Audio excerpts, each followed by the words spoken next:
Every once in a while, a dog enters your family's life and changes everything. That's from cutedogpics.com. One rainy April morning, as I walked into Mom's bedroom, I saw her and Marley getting cozy. Marley was laying on top of a 1,000-count immaculate white-down comforter, snoozing as Mom was massaging his furry potbelly. This was an impossible scene if this were to have happened 1 year ago. You see, back then, Marley was Mom's enemy number one. For as long as I can remember, I've always wanted to have my own dog. However, Mom was very resistant to this idea, until one day she made a major faux pas.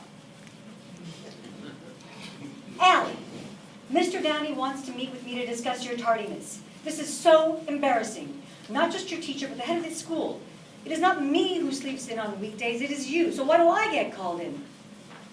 Look, if you don't have one tardy incident on your next report card, I will let you have a dog.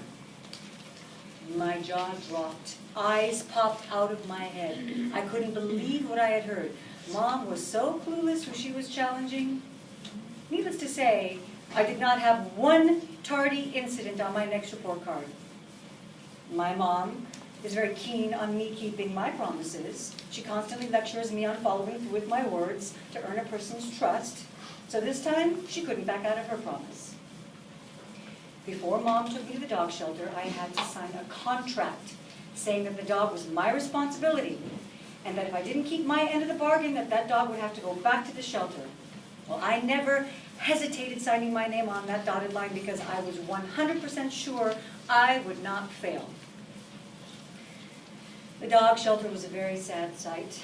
Different kinds of dogs were stuffed inside this tiny building. They were all barking and simultaneously each calling for attention. But suddenly I saw a golden retriever puppy out of the corner of my eye. It had golden fur and was so shiny that it almost seemed to glow. And the eyes were so huge and bright that they seemed to smile and talk. The attendant must have seen me moving toward the puppy because she stepped in my way and said, "No, no, you do not want this little troublemaker. We call him the destruction machine because he destroys everything that comes in his way. Take any dog but him." He reminds me of the dog from the movie Marley and Me. He looks harmless and I like him. Please open his cage.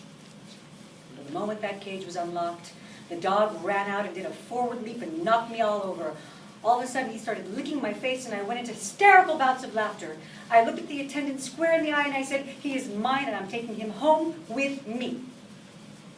As we were driving home, Mom looked at me through the rear view mirror and said, "Wash that dog when we get home. He smells awful." At first, Marley was enjoying his bubble bath. However, after 30 minutes of intense scrubbing, he jumped out of the tub and ran toward the living room. Oh, no.